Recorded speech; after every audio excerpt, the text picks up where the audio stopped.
Brian Baily is a member of the Seven Vale Ringing Group, whose objects are to ring wild birds.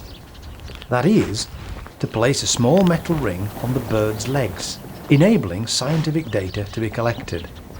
It is during the winter that Brian sets his nets in his own back garden. Over the years we've tried many different poles. We've tried iron ones and electrical conduit and pieces and things like that, but in the end we come back to these bamboos, the good old-fashioned bamboo. They're quite sturdy, and they've got these ridges which hold the net up, stops it from sliding up and down on there.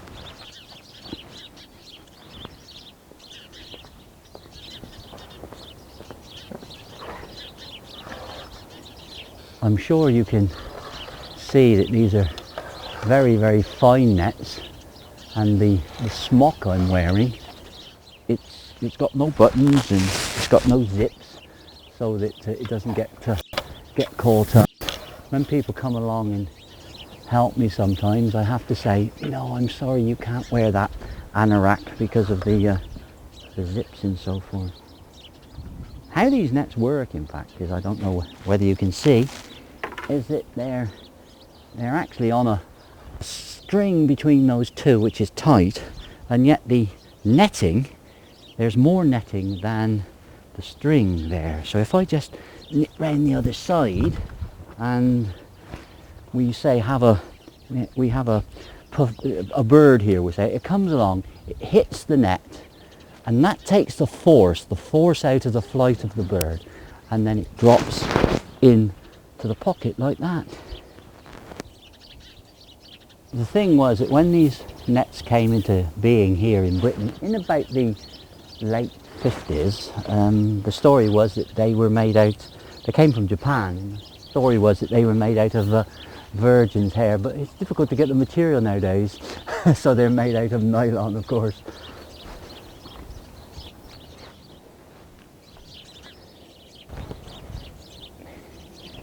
Oh, we've got ourselves a little blue tit here. And this, of course, is where the skill comes in.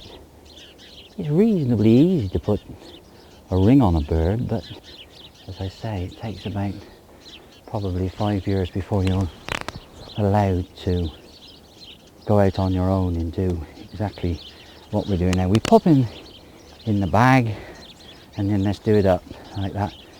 Now, what we must do, we must take that bird in and process it as fast as we can.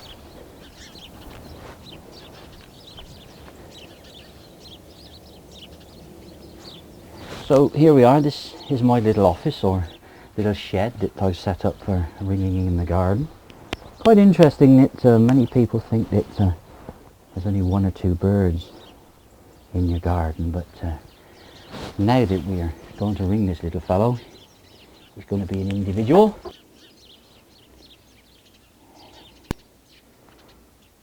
Special ring, special pliers, so that I can't actually squash the bird's leg, no matter how hard I squash that. I can't. As I say, it goes round, goes up and down, so it's not hindering the bird at all. Some people ask me, how heavy does that ring weigh? It's about the same as a watch, really.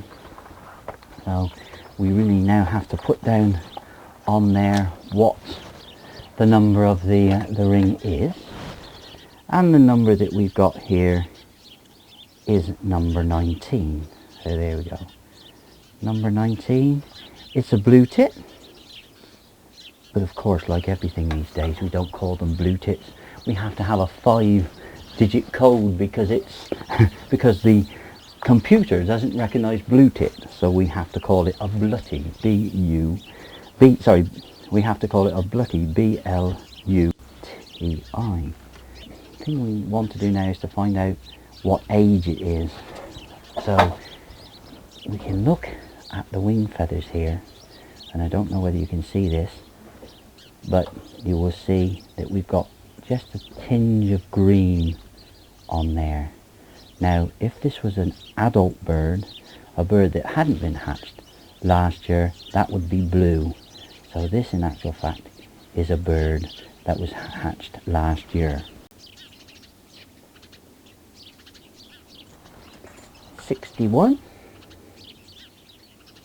gives us some idea on how it will grow. Pop it into a small bag, because weight is quite important here. Tells us something of the bird's condition. And the weight there is 10, 11, 12.2, but I've got to take 2 off. I know the bag is 2, so we've got 12.2, so in actual weight is 10.2, and the time is 11:30. So there we are. That's the information that we've taken from that bird, and we now can take him out of the bag and let him fly away. Hopefully, if you see a dead bird and look at it, see if it's got the ring on, as I say, and then the ring will have an address on it. The address will be the BTO. If you write into BTO, they will then send you in a form to fill in of where you actually found it, and you'll have the information, and I will have the information as well. So he's quite happy, as I say. We can't actually sex these, not at this stage. Some species you can, some species you can't, in actual fact. So he's quite happy. He wants to go away now. And there he is, free, as they say, as the birds in the air. This is my mobile ringing box. This is just a small sample of the rings that we use, of course. The birds that we'll probably catch in the garden. From the very small rings that we use on things like wrens that you would know, through robins, dunnocks, green finches, larger finches, right up to the blackbird size rings there. And then in the box, ringing pliers, measuring equipment, and if I can get it out, weighing equipment is really the tools of the bird ringer.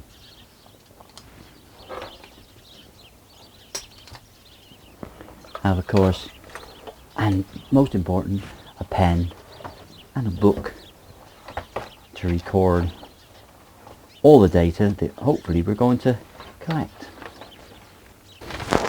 See what else have we got? Oh yes, we've got 2. Looks as though we've got a great tit at the bottom and probably a blue tit on the top.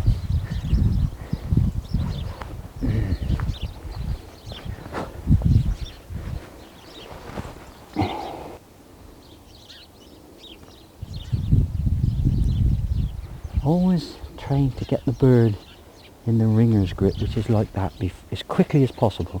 When the bird is like that between your head, it actually can't do much damage to itself. As I said, this is a great tit, and we've got a male there because it's got so much black coming out on that stripe down the front. So pop that one into our bag, because we have behind me, I think it's a blue tit. Have a look. Yes, it's a blue tit. I'll just pop that one up there for a minute. I can get to it. That just shows you what can happen to the birds. They're not in there, it's not hurting them, If you're not careful, they can just fly away just like that. We catch about 10% of the birds that actually hit the net. And one of the things is if you actually stop and watch a net, it's very, oh gosh, it's really nerve-wracking to see the number of birds that hit the net and bounce out again. But at least we've got one that we can ring.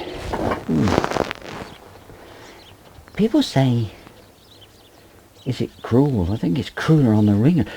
Blue tits are one of the worst birds, believe it or not. Blue tits and great tits are the worst birds that you can handle. They seem to have the knack of getting hold of any little cut that you've got on your hand. They've got that knack of getting their bill into that and taking it again. Again, the ring on there. Quite happy. He's actually putting the ring on is quite easy. It's extracting the bird from the net that's the problem. Right.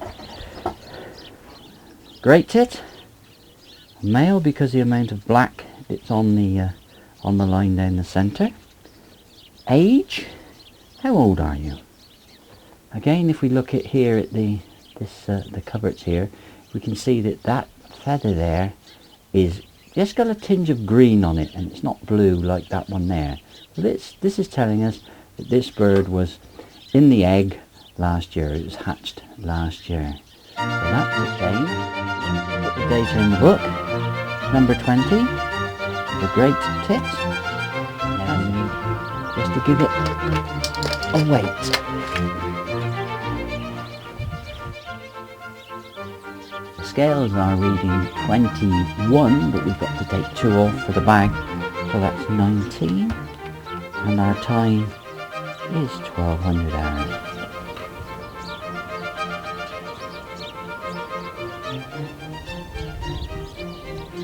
Last year we had a mild February and the oak tree started to bloom, and then we had a cold snap right at the end of March, beginning of April, and that took all the oak leaf out, and that took the oak leaf caterpillar out, which is what the blue tits and great tits feed on.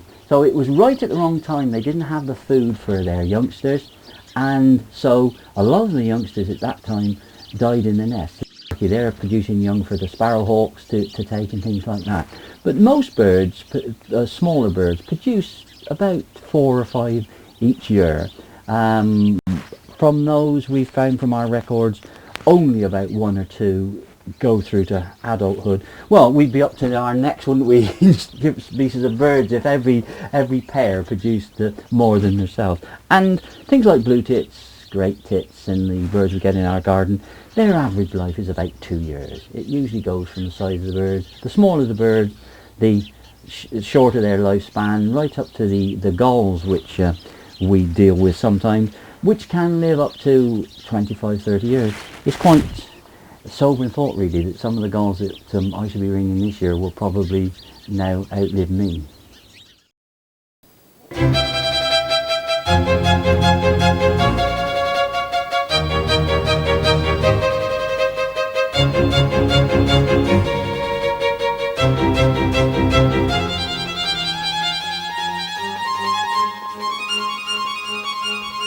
Today we've come to Newark Park, a National Trust property at Osleworth.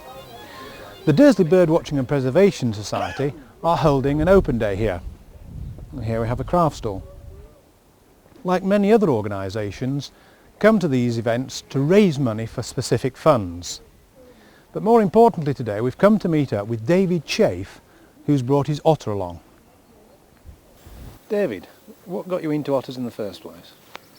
A phone call, Paul, Boxing Day lunchtime in 1966, and a fellow on the Norfolk coast who was an auxiliary coast guard put his Springer Spaniel out across the flats for a cub that was trapped, really, on an ebbing tide.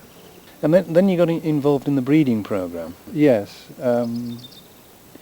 It came about that gradually the collection grew, and once I was into otters, that you only have to be very close to an animal like this, I'm sure you realise, Yes. to get particularly involved. And the numbers in the collection built up, and when I bred in the early 80s, I was only the second person to have bred them in the last 100 years. All the cubs that we have bred, surplus to our family group, have been donated to the Otter Trust for contributing to their release program. So this is Storm. What's Storm's story? Storm was, her mother was a wild otter. 7 years ago, in mid-February, when Storm was 6 weeks of age, again on Exmoor, and perhaps that's why we know the area fairly well, she was abandoned and just dropped in the lane. All I can say, or all we know, is that a postman before first light found her, got her dry, got her warm, Yes. and she was hand-reared from 1 pound 7 ounces. Gosh. And the other thing we just wanted to cover was the Storm's quite famous. Other films and... Yes, I mean, she's done quite a bit of work over the years. Recently, we've just completed some stuff for Survival in North Norfolk, a lovely little programme filmed by Martin Smith, which has just been, I've seen the tape, it's called The Winsome Year.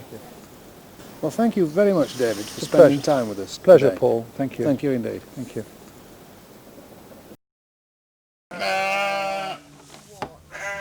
Lambs, the epitome of spring. And in the shed behind me, lambing is in full swing.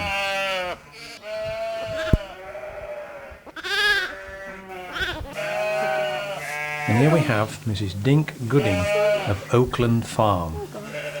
They keep about 200 sheep here of mixed breeds. And Dink is the farmer's wife.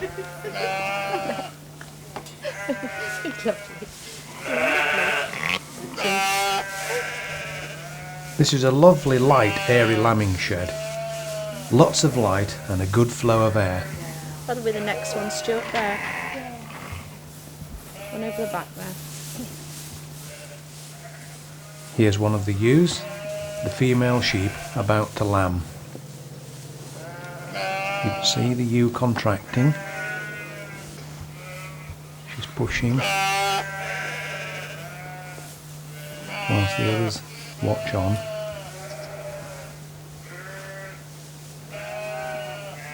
Chewing the cubs there. And there we have lamb number 2. And Dink's quick to come in and just help clean it up. Clean off the birth sack. Whilst the ewe there is cleaning the first lamb. Just clearing the airways.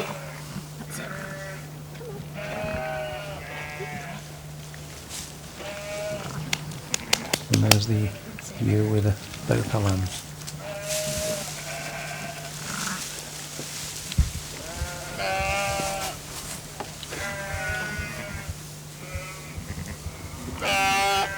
Then that's just checking that the airways are clear. Making sure none of the sac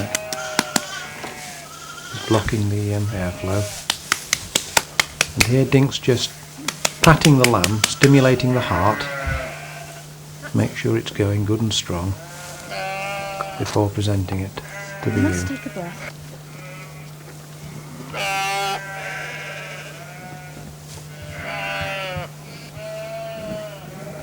Beautiful pair of lambs there. Look, and only a few minutes old and already it's trying to stand. That's good.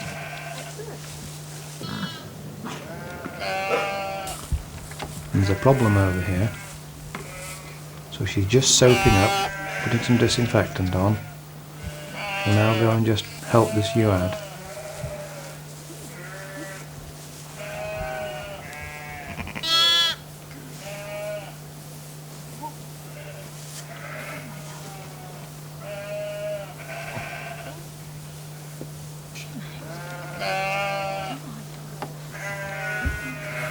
I back and feel the head and then one leg. So one leg's back.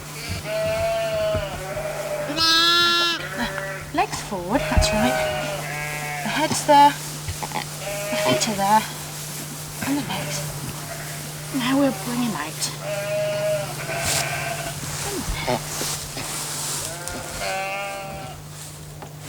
Pink's been able to bring the leg forward now, Push him out. ready for lambing.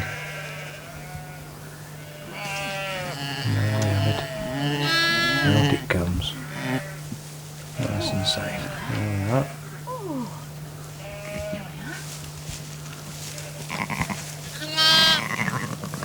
Clean his nose off. Make sure he's breathing. Come on. That's it. Big breath.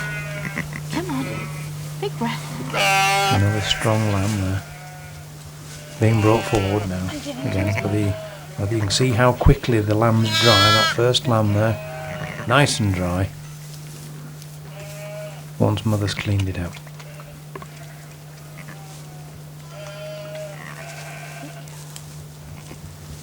And that's just warm water with some soap and a bit of disinfectant.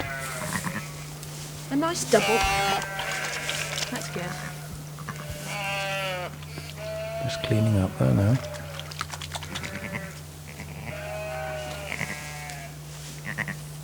That's a success. Now, what's the other one doing, Stuart? Another ewe here in need of some help.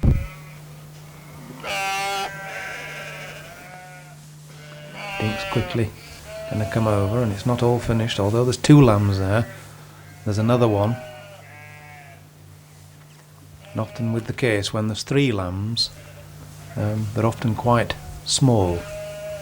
In an ideal world, of course, each ewe would have two lambs, but that third lamb might be useful because you can move it from the one with three and put it to another ewe that might only have one lamb. That would give it a much better chance in life and bring it on stronger. You can see how quick these two are. They're trying to move about already. 'Cause in the wild, of course, they'd have to be on the feet quite quickly, ready to go, in case some other animal was going to try and get them. But here we are. This one's going to use that third lamb. Not anything like as strong as the other two. Needing quite a bit of stimulation here. They're patting away and stimulating that heart and cleaning it up, making sure that membrane's clear of the airways. Pink's working hard here. First breath. Not looking too strong, that one. But there we are. It's stronger than we thought. It'll be alright now. Being presented to the mother. She'll get it soon cleaned up and it'll be as strong as the others. And it'll soon be out in the field, looking as strong and as beautiful as only lambs can.